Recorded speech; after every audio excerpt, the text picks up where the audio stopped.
Steel કંપનીઓ JSW steel, Tata steel અને cell ગઈકાલે જ આપણને બુલિશ બ્રોકરેજ રિપોર્ટનું એક રિએક્શન બતાવ્યું છે. વોલ્યુમ બેઝડ બાઇંગ આ કંપનીઓમાં આપણને જોવા મળ્યું હતું. JSW સ્ટીલ 3.5% મજબૂતી, ઇનફેક્ટ 52 વીક્સ હાઈ પણ બન્યા 1112ના લેવલ્સ. ટાટા સ્ટીલમાં પણ ગઈકાલે 172ના લેવલ્સ આપણને જે છે 52 વીક્સ હાઈના બનતા દેખાયા હતા. સેલમાં વોલ્યુમ બેઝડ બાઇંગ થયું ને અહીંયા જે ક્લોઝિંગ લગભગ ડેઝ હાઈની આસપાસ આવ્યું છે. કઈ રીતે આ ત્રણ કંપનીઓને તમે જોઈ રહ્યા છો? Isabe, JSW, as you rightly pointed out, one of the best charts among entire steel stocks ના અંદર સ્ટોક લાઈફટાઈમ હાઈ પર ટ્રેડ કરતો જોવા મળી રહ્યો છે અને slowly and suddenly new highs higher bottoms higher બનાવતો ગયો છે હાયર લેવલ્સ ઉપર.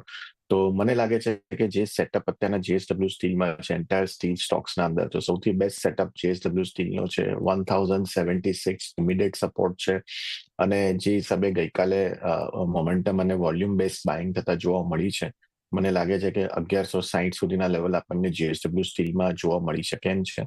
Similarly followed by Tata steel, strong setup, stock closer to its 52 week high 170ની આસપાસ જોવા મળ્યો છે. 166 ઇમિડિયેટ સપોર્ટ છે. વેરી સ્ટ્રિક્ટ સ્ટોપ લોસ રાખવો જોઈએ મારા ખ્યાલથી, very near to the yesterday's closing price 175 સુધીના લેવલ એમાં પણ જોવા મળી શકે એમ છે.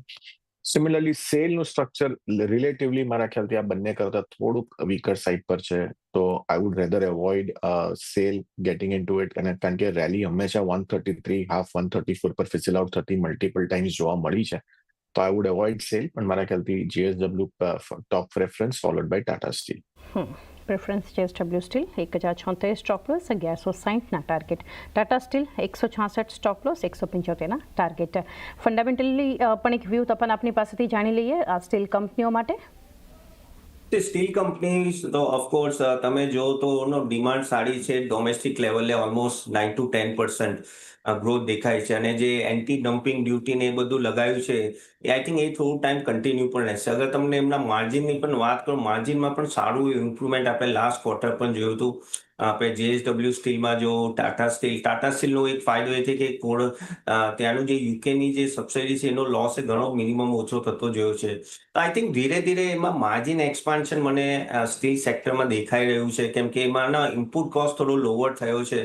તો સેફગાર્ડ ડ્યુટી ઓફકોર્સ હેલ્પ કરી રહી છે. તો વોલ્યુમ ગ્રોથ આઈ થિંક હજી આવતા 2 વર્ષ પણ કહેવાય કે 8 થી 10% આજુબાજુ રહેશે.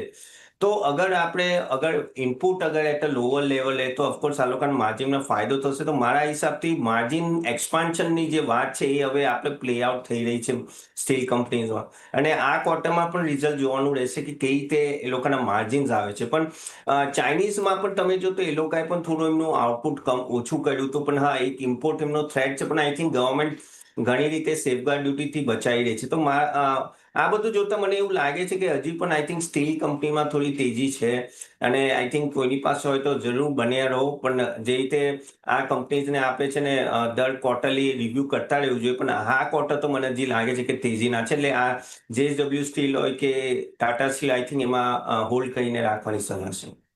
તો હોલ્ડ કરીને રાખી શકો છો. એક વ્યૂ આપણને બનતો જોઈ રહ્યા છે JSW સ્ટીલ અને ટાટા સ્ટીલ બંને કંપનીઓ માટે. સંવેદન